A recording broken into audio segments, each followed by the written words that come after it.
Queridos, hoje nós vamos ler João 12, versos 27 a 36. Nos diz assim a palavra do nosso Deus: Agora meu coração está perturbado, e o que direi? Pai, salva-me desta hora? Não, eu vim exatamente para isso, para esta hora. Pai, glorifica teu nome. Então veio uma voz dos céus: Eu já o glorifiquei e o glorificarei novamente. A multidão que ali estava e a ouviu disse que tinha trovejado. Outros disseram que um anjo tinha falado. Jesus disse: Essa voz veio por causa de vocês e não por minha causa. Chegou a hora de ser julgado este mundo. Agora será expulso o príncipe deste mundo. Mas eu, quando for levantado da terra, atrairei todos a mim. Ele disse isso para indicar o tipo de morte que haveria de morrer. A multidão falou: A lei nos ensina que o Cristo permanecerá para sempre. Como podes dizer? O Filho do Homem precisa ser levantado? Quem é esse Filho do Homem? Disse-lhes então Jesus: Por mais um pouco de tempo, a luz estará entre vocês. Andem enquanto vocês têm a luz, para que as trevas não os surpreendam, pois aquele que anda nas trevas não sabe para onde está indo. Creiam na luz enquanto vocês a têm, para que se tornem filhos da luz. Terminando de falar, Jesus saiu e ocultou-se deles. Amados irmãos, nós devemos lembrar que estamos retomando aqui as declarações que Jesus fez após aquele desejo de gregos que queriam vê-lo. Então, por parábola, Jesus havia falado para eles sobre o momento da sua glorificação que estava chegando. E lhes contou que, como o grão de trigo tem que morrer para dar muito fruto, assim teria que acontecer com ele. Ele deveria morrer para que viessem os frutos. E não somente isso. Ele afirmou que os discípulos dele o seguiriam e que estes discípulos precisavam morrer para que pudessem também dar frutos. Morreriam para o mundo e viveriam para glorificar a Deus. Então, foi diante dessa palavra de morrer para viver que ele agora expressa a sua angústia. Ele agora expressa a sua angústia e faz declarações. Nós veremos hoje, irmãos, sobre o anúncio do cumprimento do plano redentivo e a necessidade de vivermos pela fé. Eu não sei se chamou a sua atenção isso. Jesus vem discorrendo sobre a sua morte e de repente ele diz: Agora meu coração está perturbado. E o que direi? Pai, salva-me desta hora? Devemos refletir uma coisa. A substituição do povo de Deus naquela cruz não foi uma farsa. Não foi uma farsa. Não foi uma peça teatral, não foi uma encenação. Foi uma morte. A morte de um justo. Não foi um espetáculo. Foi uma sentença de morte. Foi um juízo sobre um justo. Ora, o Evangelho de João, ele é iniciado com uma declaração de que o Verbo era Deus. O Verbo se fez carne, o Verbo era Deus, ele se fez carne e habitou entre nós. A encarnação de Cristo, irmãos, compreendamos isso, foi Deus adquirindo características humanas e não perdendo os atributos divinos. A encarnação foi Deus tomando sobre ele características humanas. Sendo assim, a experiência da morte seria dolorosa. Jesus estava sentindo as dores humanas. Ele que um dia sentiu sede, ele que sentiu fome, ele que se cansou e um dia parou para descansar. Ele agora está angustiado. Como homem, ele estava angustiado. Devemos entender isso. Aquela experiência seria dolorosa e ele bem sabia o que estaria enfrentando. Ele sabia, queridos irmãos, que ele ia receber sobre ele todos os nossos pecados. Nós não existíamos naquele tempo. A nossa existência ainda era apenas um plano. Mas ele lá já estava morrendo pelos pecados nossos. Pelo pecado dos nossos pequenos filhos, que ainda não têm consciência dos seus pecados. Jesus já estava levando sobre ele naquela cruz o pecado de toda a humanidade durante todo o tempo da história da humanidade. Hoje nós podemos clamar e orar pelos nossos filhos, ensinar as palavras de Deus para os nossos filhos, dizer para os nossos filhos sobre a graça e o perdão de Deus, porque lá há mais de 2000 anos, Jesus levou sobre ele os pecados também dos nossos pequenos filhos. Os pecados daqueles que ainda estão sendo gerados hoje, no ventre daquelas que esperam felizes, já havia sido levado sobre Jesus naquela cruz. Entenda a dimensão disso. A angústia de Jesus é porque ele levaria sobre ele o pecado da humanidade. E ele levaria também sobre ele a condenação de morte, o juízo divino por causa de todo esse pecado. Todas as maldades humanas seriam imputadas sobre ele. Tudo que o povo dele, que seria salvo, cometeu e cometerá de erro e de pecado, estaria sobre seus ombros. E não somente os pecados, mas também a condenação desses pecados. Então ele diz: agora está perturbado o meu coração. Ele se fez carne para lidar com os limites da carne, sem contudo deixar de ser divino. E agora sabe o que acontece? Ele estaria sozinho naquela cruz. Ele não receberia a solidariedade de alguém que pudesse ajudá-lo naquela missão. Ninguém poderia sentir uma fração de dor no lugar dele. Ninguém poderia amenizar em nenhuma proporção as dores, o juízo que estava sobre ele. Era uma missão somente dele. Ele estaria sozinho naquela cruz. Agora observe, a angústia é um sentimento humano. É algo humano diante do drama do humano. E não havia consolo para Jesus naquela hora. Irmãos, diferente de nós, que podemos contar com um consolo divino, diferente de nós, que podemos contar com a presença do Espírito Santo nos consolando, que não nos deixará em momento algum. Jesus, ele teve que declarar naquela cruz: Deus meu, por que me desamparaste? Ele estava 100% só. 100% só. Nenhum de nós poderá dizer em algum dia: Deus meu, por que me desamparaste? Porque Ele jamais nos desamparará. Antes, o que nós podemos dizer com alegria no coração é que Ele está conosco todos os dias até a consumação dos séculos. Ninguém passou pelo que Jesus passou. Ninguém passará pelo que Jesus passou. Ninguém. Ele levou sobre ele todas essas dores.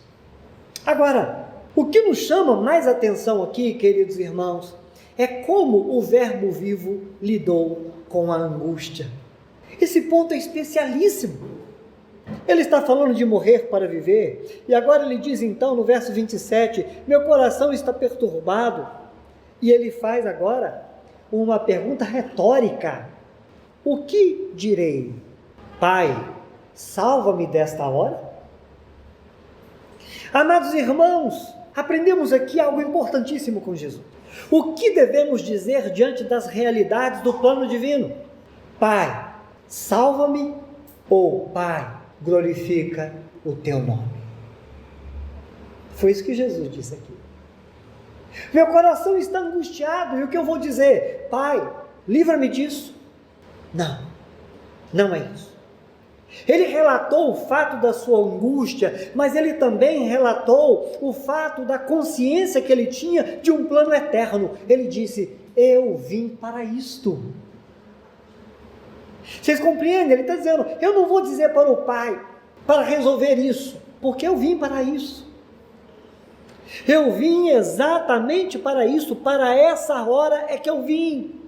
Queridos, diante das duras realidades do mundo caído, nós pediremos a Deus que Ele nos livre dos deveres espirituais.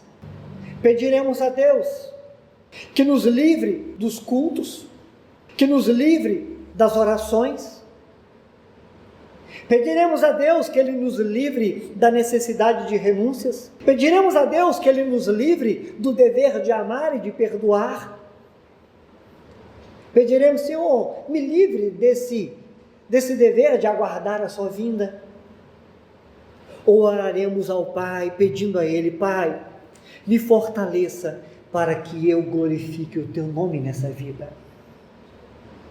Compreende isso, meu irmão? É diante disso que nós estamos. Nós podemos ter angústias na nossa vida, nós podemos ter tribulações na nossa vida, mas Jesus está nos ensinando o que vamos fazer nessa hora. Ele está dizendo: o que devemos fazer é viver para glorificar a Deus.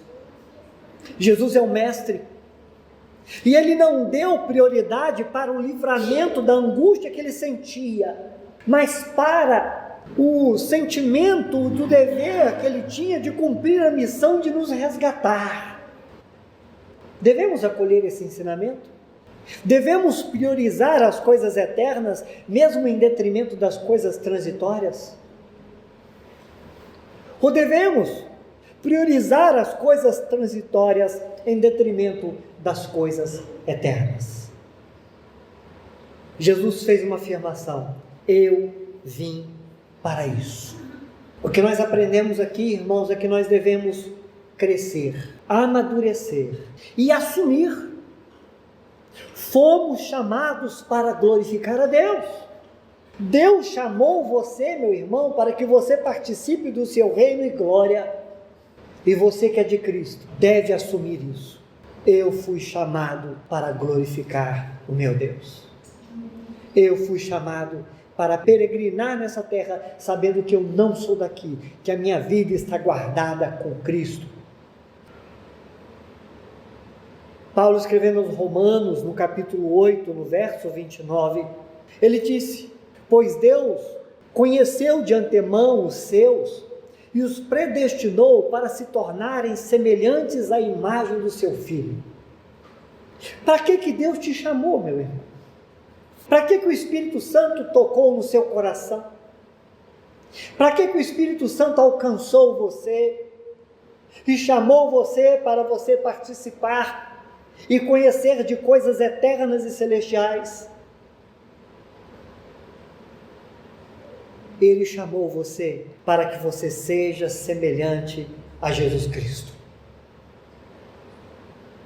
Se algum de nós não entendia o objetivo mais sublime para a vida, agora não pode ter dúvida mais.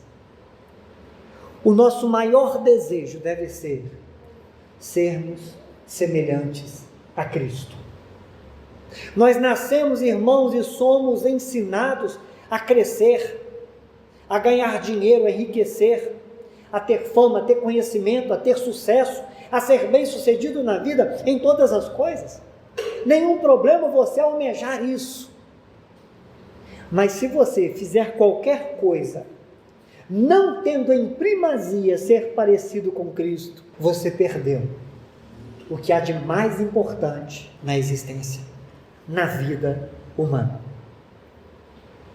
Uma vida que consiste na realização de desejos que não seja este, está distante do fim principal da existência. Faça o que fizer, tenha o que tiver, conquiste o que conquistar. Você foi chamado para ser semelhante a Cristo. Então não importa se você é patrão ou empregado, se você é rico ou é pobre, Você pode ser qualquer coisa, mas se você não for semelhante a Cristo, você pode ser um pobre perdido ou um rico perdido. Alguém que não tem nada e ainda está perdido, e alguém que tem muita coisa, mas está perdido. É simples assim. Então agora, Jesus ele nos ensina a fazer uma breve e perfeita oração. Irmãos, esse trecho, ele é especial, ele é lindo demais, porque Jesus convoca os seus ouvintes para uma reflexão. Ele mostra na sua humanidade o seu coração angustiado, e ele diz: o que vou fazer diante da angústia humana? Eu vou pedir para Deus me livrar dessa hora? Não, eu vim para isso, foi para isso que eu vim. Então ele ora: Pai, glorifica o teu nome. Para pensar nisso. Pai, glorifica o teu nome. Honestamente, irmãos, não é essa a nossa tendência. Posso dizer de mim mesmo, a minha tendência é sempre: primeiro, Pai, me dê vitória. Pai, me faça vencer. Pai, abra as portas. Pai, faça isso. Pai, me livra daquilo. Pai, me abençoa naquilo. Mas Jesus, ele está nos ensinando, da mesma forma que ensinou a oração do Pai Nosso. Pai nosso que estás no céu, santificado seja o teu nome. Venha o seu reino, seja feita a sua vontade, assim na terra como no céu. Ele está ensinando aqui: o que vou fazer diante da angústia, do drama humano? O que vou fazer é o seguinte: Pai, glorifica o teu nome. Amados irmãos, que testemunho maravilhoso. Mas a Bíblia nos mostra, na sequência, que veio uma voz do céu que diz: eu já o glorifiquei e o glorificarei novamente. E a multidão que estava ali ficou confusa. Foi um trovão ou foi um anjo que disse alguma coisa? Mas todos perceberam alguma coisa diferente, sem poder, porém, discernir claramente. Aprendemos aqui com isso, irmãos, que nem todos conseguem entender a voz de Deus e entender os assuntos espirituais.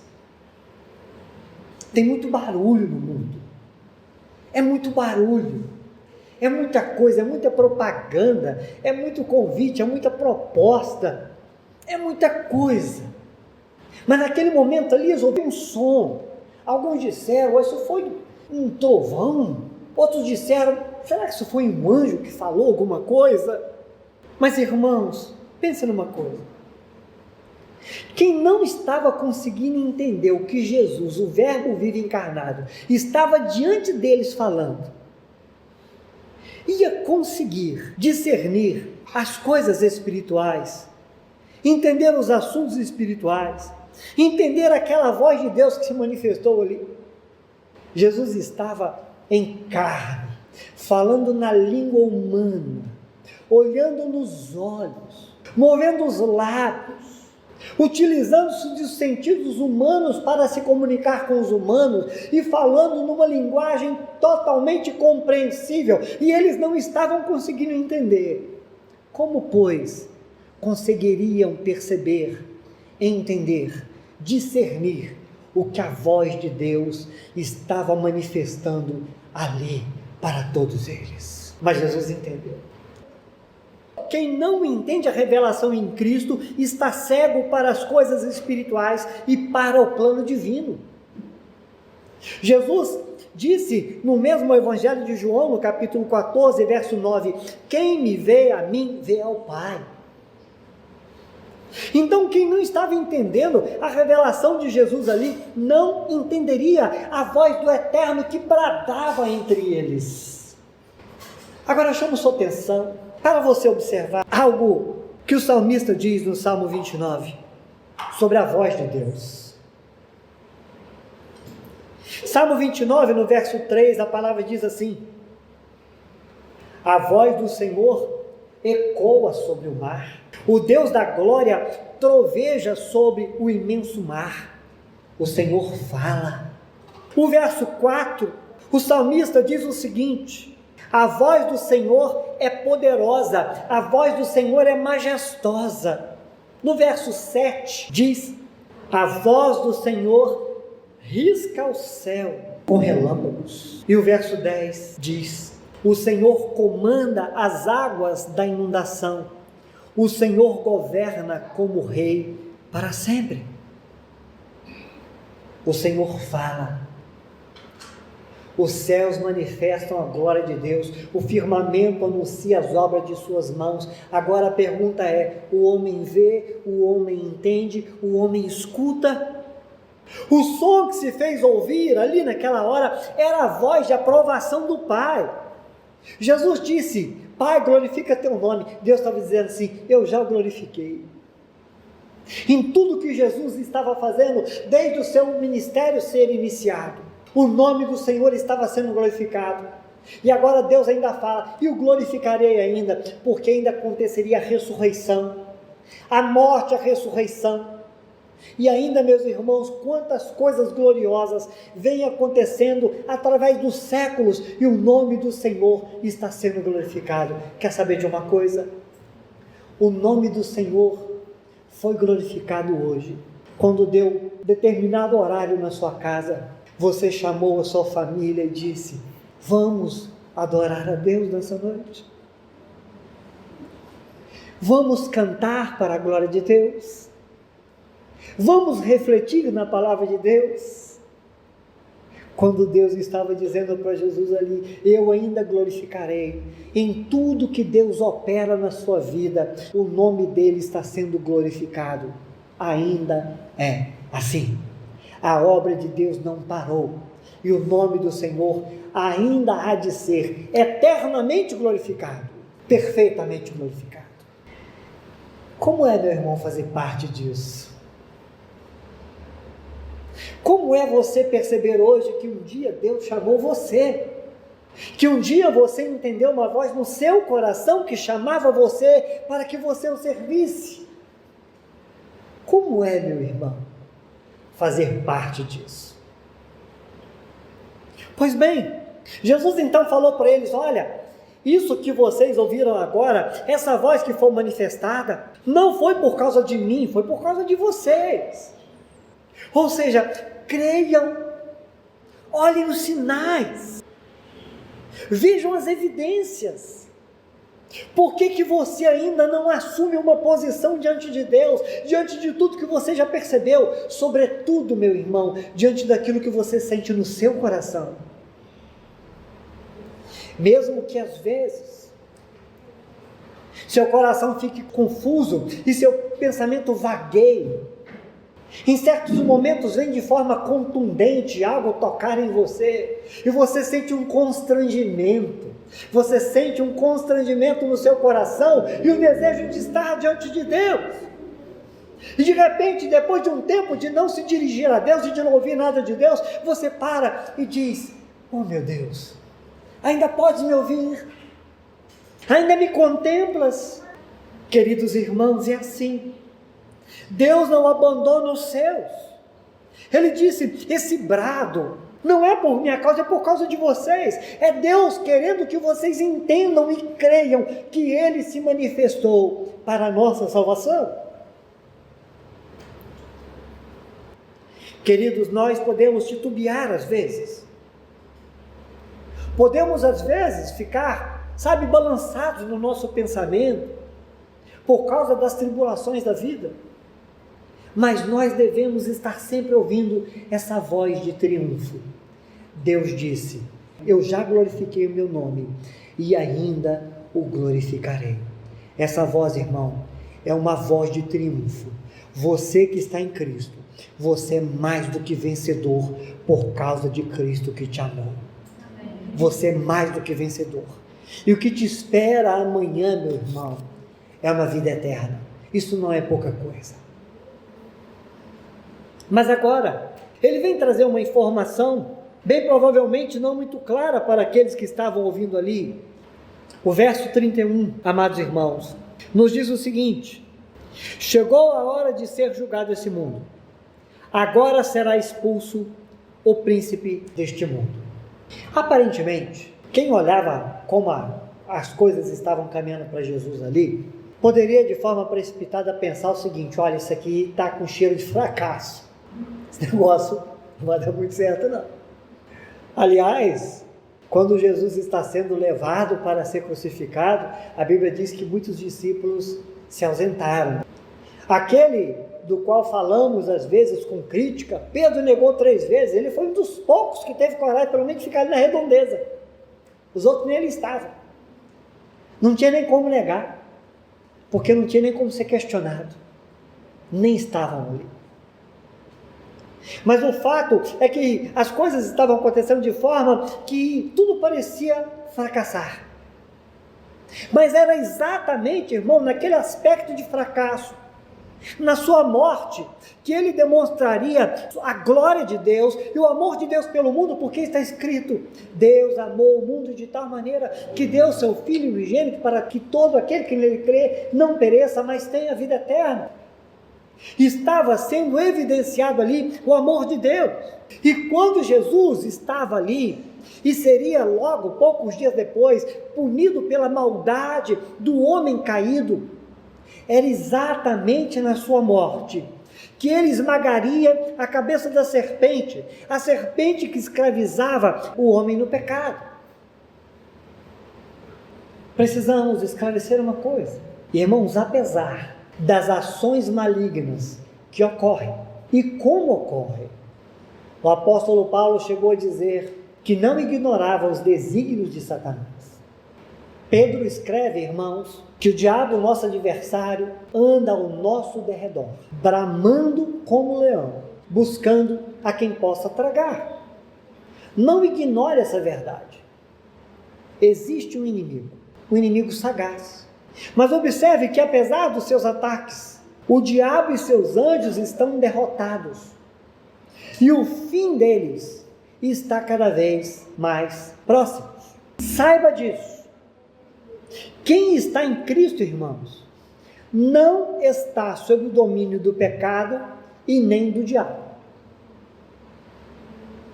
Eu vou ler para vocês 2 versículos que justificam o que eu estou afirmando aqui. O primeiro, Romanos 6, 11. Paulo disse: assim também, vós considerai-vos mortos para o pecado, mas vivos para Deus, em Cristo Jesus. Não é que você não erre mais, não fale mais, porque isso só vai acontecer quando o que é corruptível for revestido da incorruptibilidade, ou seja, só na volta de Jesus. Mas o pecado não tem mais domínio sobre você. Se você for cheio do Espírito Santo, cada vez menos você vai errar. É muito de escolha, é muito de negar a si mesmo. É muito de negar a si mesmo. Mas às vezes, irmãos, nós estamos tão acomodados em carnalidade que nós não estamos dispostos a negar a nós mesmos. É por isso que às vezes falamos demais, agimos de forma desordenada e cometemos pecados que nem precisaríamos pecar. Paulo disse: considerai-vos mortos para o pecado, porque, como está escrito, filhinhos, não pequeis. Mas se alguém pecar, nós temos um advogado junto ao Pai. Ele é fiel e justo para te perdoar e te purificar de toda iniquidade. Não há condenação para aqueles que estão em Cristo Jesus. Amém? Pois bem, e quando eu afirmei que também o diabo não tem domínio sobre aquele que está em Cristo, irmão, Satanás e seus anjos sabem que o juízo final é uma questão de tempo. Há uma passagem bíblica, um relato no Evangelho de Mateus, em 8:29, que conta que haviam 2 possessos. Quando eles viram Jesus, gritaram: que temos nós contigo, ó Filho de Deus? Viestes para nos atormentar antes do devido tempo? Eles sabem que o tempo de tormento vai chegar. E Apocalipse 20:10 nos diz: o diabo que os enganava foi lançado no lago de fogo e enxofre, onde já haviam sido lançados a besta e o falso profeta. Eles serão atormentados dia e de noite, pelos séculos dos séculos. Então, irmãos, o que está acontecendo aqui? Jesus estava anunciando que a sua obra era a destruição das obras do diabo. Ou seja, quem comete pecado é do diabo, porque o diabo peca desde o princípio. Por isso o Filho de Deus se manifestou para desfazer as obras do diabo. Resumindo, quando ele fala aqui do julgamento do mundo, é porque Jesus agora estava levando sobre ele a condenação. E ele acabou então com o poder do pecado sobre o seu povo. Ele destruiu Satanás do domínio sobre suas vidas. Em Cristo, o homem foi reconciliado com o Criador. Para isso ficar bem claro, irmãos, Colossenses capítulo 1, versos 13 e 14. Entenda isso no seu coração.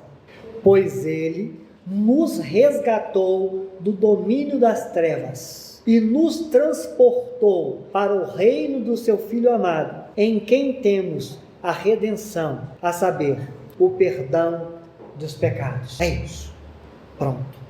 Portanto, quando ele diz de ser julgado o mundo, porque o mundo outrora estava totalmente condenado, mas agora Jesus cumpre a redenção. O homem caiu em Adão, todos pecaram e destituídos estão da glória de Deus. Mas agora em Cristo Jesus há um novo caminho, uma viva esperança para aqueles que são do seu reino da luz.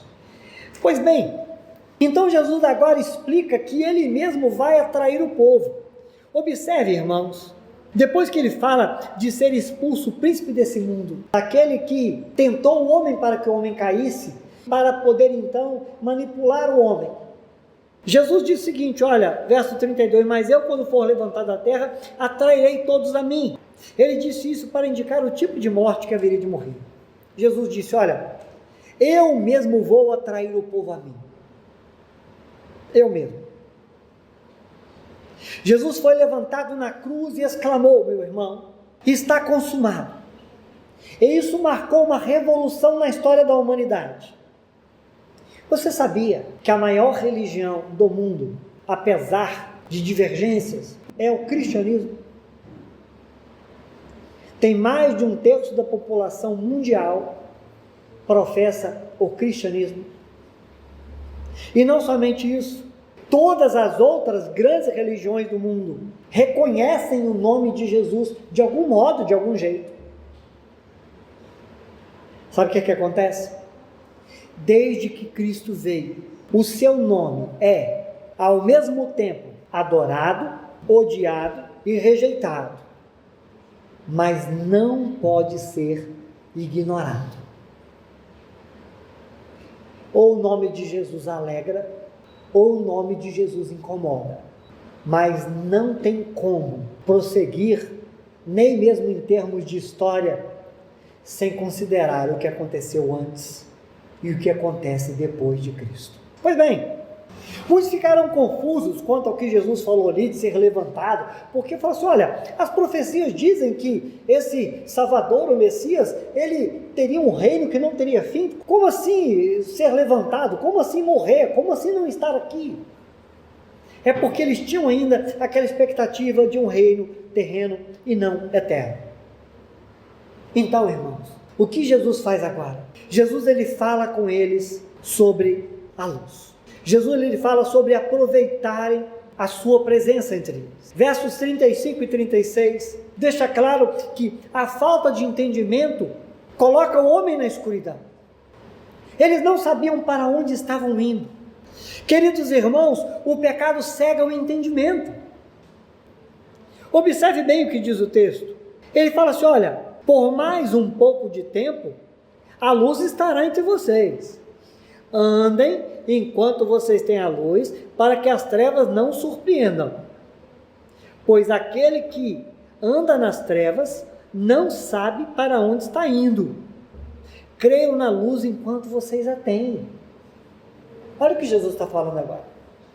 Amados, sobre isso, eu queria falar com você aqui uma citação de Isaías, do capítulo 59. Quando o profeta Isaías está falando sobre o que o pecado faz com o homem.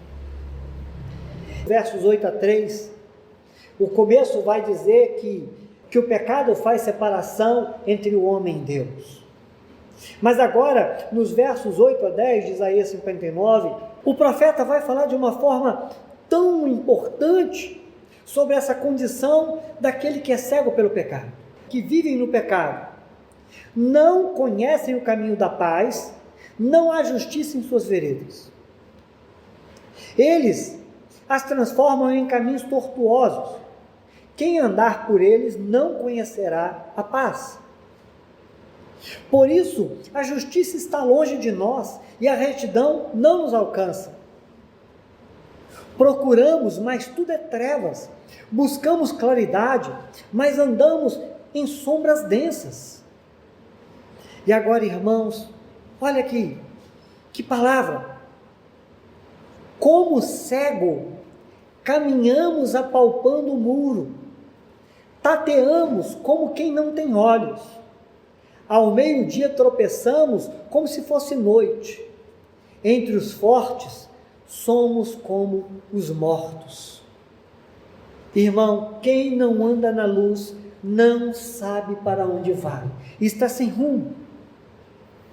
O que resta para quem despreza Jesus? Jesus havia dito: eu sou a luz do mundo, quem me segue não andará em trevas, mas terá a luz da vida. E agora Jesus está dizendo para eles: estou aqui. Jesus está alertando: eu estou aqui. Creiam na luz enquanto vocês a têm, para que se tornem filhos da luz. Convertei-vos e crede no Evangelho. Irmãos, não há mais tempo a perder. Eu quero concluir dizendo para os irmãos uma coisa. Estava encerrando o tempo do ministério de Jesus terreno. Estava agora faltando poucos dias para Jesus morrer. Eram as últimas palavras de Jesus. Não havia muito a dizer. O que Jesus diria mais? Estava tudo dito.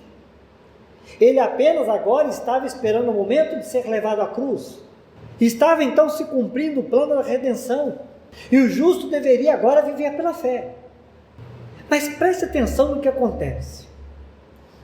No verso 36, no finalzinho, terminando de falar, Jesus saiu e se ocultou deles. Você consegue imaginar a cena? Jesus terminou de falar aquilo tudo ali, saiu de cena e deixou o povo ali.